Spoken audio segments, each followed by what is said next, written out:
Eto po, magbigay lang po tayo ng reaction po mga kabida, no? Dito ho sa napipintong pag-imbestiga po mga kabida ng House of Representatives, dito ho sa napaka-controversial na flood control projects po mga kabida, no?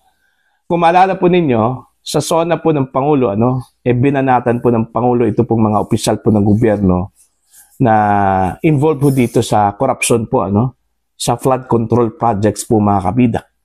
Hanggang ngayon, hindi pa po malinaw po mga kabida kung sino yung ahensya po ng gobyerno ang mag-iimbestiga ho dito, Okay? Pero last Friday po, meron pong isang mambabatas po na grace po ng posibilidad mag-imbestiga yung House of Representatives, In fact, 3 committee daw ang gusto kong mag-imbestiga dyan, TRICOM, mga kabida, ang tanong po dyan, kapanipaniwala ba, kung ang House of Representatives po ang mag-imbestiga dyan po sa napaka-controversial na flood control projects po ng gobyerno po, mga kabida. Alam naman po natin na base ho sa expose po ni Senator Panfilo Lacson, may mga mambabatas po mga kabida na sangkot dito ho sa sinasabi ho nilang corruption po sa flood control projects po mga kabida. Okay? In fact, meron ngang 67 daw na mga lawmakers ang sinasabi hong nangungontrata sa kanilang mga proyekto po mga kabida. Okay? Yun yung tanong po dyan. Kapanipaniwala ba ito pong House of Representatives na mag-imbestiga ho dito? Eto, babasahin ko lang po. Ito pong editorial po mga kabida ng The Philippine Star. Alright, maganda po ito. Ang title po ng kanila pong editorial, Investigating the Shameless. Ito po. It's been nearly 2 weeks since President Marcos initiated a shame campaign against public officials and their accomplices in the private sector who have been pocketing funds meant for flood control projects. To this day, it's unclear who or which agency is conducting a probe. The Commission on Audit is mandated to review such projects, although various quarters have pointed out the difficulty of auditing flood control interventions, particularly dredging and desetting of bodies of water. It's not the Department of Public Works and Highways conducting the probe. The President has clarified, although the DPWH is drawing up the list of all the flood control projects supposedly completed or under implementation in the past 3 years. The President issued the clarification and observations that DPWH personnel themselves are being implicated in what he had described as palpak and guni-guni, or defective and imagined or non-existent flood control projects. Last Friday, a congressman said 3 committees of the House of Representatives would be jointly conducting an inquiry into the controversy.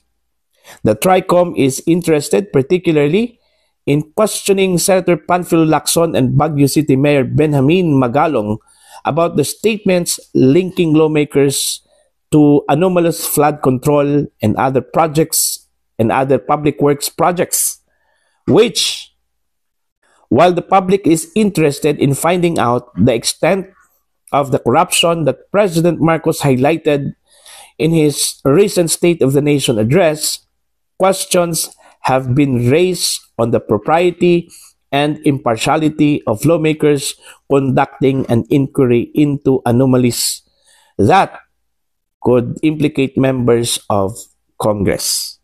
Eyebrows were already raised when lawmakers applauded lustily as the President in his SONA told crooks pocketing funds for flood control to have same shame. Mahiya naman kayo. Magalong has expressed readiness to face the House and substantiate his stories about brazen corruption. He stressed, however, that he should be treated not as a respondent in a criminal or administrative complaint, but as a resource person. Can the House do this? The President, back from the latest overseas trip, can designate a body that can carry out an impartial and credible audit of flood control projects. He can speed up the designation of a new ombudsman and task state prosecutors to help in determining corruption in flood control. After his much applauded job at the Shameless, the last thing he should want is to be accused of protecting shameless sacred cows and of complicity in a cover-up. So yun po mga kabida, no? Ang editorial po ng The Philippine Star, ano po, no? At doon po sa kanilang editorial po, ni-raise po yung posibilidad po na ang House of Representatives ang mag-iimbestiga ho dito, ano? Okay? Kagaya po ng tanong po mga kabida, no, ng editorial po ng The Philippine Star, ito din yung tanong ko po. Gaano ho ka-credible ang House of Representatives, ano, sa kanila kung magiging investigasyon ho dito sa flood control projects? Okay? Kagaya ng sinabi ko po kanina mga kabida, meron pong isiniwalat po, ano, ito hong si Senator Panfilo Lacson na may mga mambabatas po, ano, na-involve po dito sa kontratahan po mga kabida, ano, sa mga proyekto po ng gobyerno, ano, whether sa flood control or ibang mga proyekto, ano, sa ilalim po ng Department of Public Works and Highways po mga kabida. Kaya nga, gusto kong mag-imbestiga ang House po dito kasi gusto kong malaman po nila, ano, yung veracity po, ano, sa expose po mga kabida ni Senator Panfilo Lacson at ito hong si Baguio City Mayor Benjamin Magalong, ano, mga kabida. Eh, ang tanong po dyan, kung pupunta ba si Senator Panfilo Lacson po sa House, meron pong interparliamentary courtesy po yan, ano, mga kabida. Diba? So, maghanap po ng paraan po, ito pong House, kung sila po ang mag-iimbestiga ho dito, kung paano po nila ma-prove po yung sinabi po ni Lacson po mga kabida, no? Pero kagaya ng sinabi ko po kanina at sinabi po ng editorial po ng The Philippine Star, yung issue po ng credibility ho dito, kung ang House po yung mag-iimbestiga po mga kabida, eh napaka liit po, ano, mga kabida.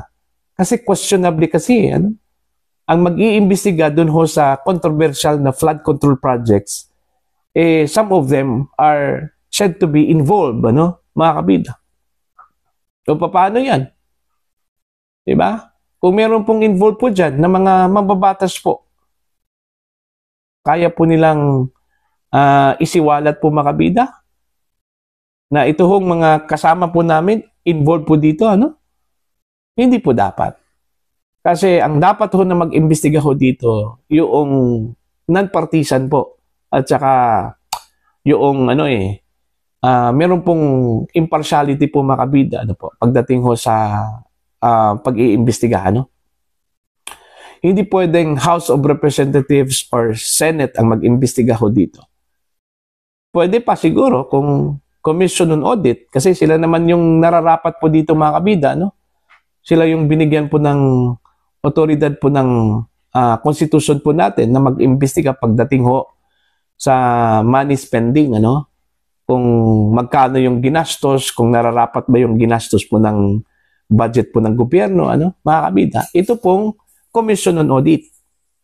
Kaso lang po wala hong wala hong anong tawag diyan, ngipin. Lalong-lalo na po pag meron po silang madiscover pong anomalya po mga kabida at may mga involved na mga public officials, ano? Hindi ho sila pwedeng magrekomenda po mga kabida for filing of cases. Unlike dito ho sa Kongreso, pwede. Kaso lang po, iilan po sa kanila ang na-involve yung kanila hong mga personalidad po, ano, mga kabida. Tama yung suggestion na pwede hong mag-create po ang Pangulo mga kabida, ano, ng isang body, most probably a truth commission, ano, kagaya ho ng create po, ginawa po in the past administrations, mga kabida, no? Nag-create po ng Truth Commission, ano po, para po mag-imbestiga lang sa mga kontrobersiya po, mga kabida. Ito hong flood control projects, maganda po ang Truth Commission po dito, Kasi yung Truth Commission po, mga kabida, hindi po ito hindi po ito may link po sa gobyerno, Most of the members of this Truth Commission nanggagaling ho sa pribado, Para at least maiwasan po ang konsabahan po, mga kabida, Okay? Dapat pribado po ang mag-imbestiga ho dito, po. O di kaya, pwede naman po yung National Bureau of Investigation na mag-imbestiga ho dito, At least, meron po silang karanasan po, na mag-imbestiga, mga kabida, ito pong NBI. Basta wag lang po ang Kongreso, wag lang po either House or ito pong Senate, Kasi baka po hindi po kapanipaniwala po yung magiging resulta po ng investigasyon po, mga kabida, Kasi yun nga meron na pong cloud of doubt po, mga kabida, Kasi some of them are said to be involved doon po sa controversial flood control projects issue po, mga kabida. Kaya ang daming tumaas ang kilay. Nung nalaman po, mga kabida, na interesado po yung House of Representatives po dito, Yung propriety, di ba? Yung propriety po, mga kabida, at yung credibility po ang in question po dito, po. Okay? Sana iwasan po ng House na mag-imbestiga ko dito kasi baka po gawin lang pong katatawanan lang po, mga kabida, yung magiging investigasyon po. Let the independent group or agency ang magsasagawa po dito, mga kabida, para po kung ano man yung magiging resulta po, mga kabida, wala hong doubt. Okay? Wala hong doubt po, mga kabida, po. So, yun lang po. Para po sa inyo, ano po ang inyong pananaw at opinion ho dito, mga kabida, po?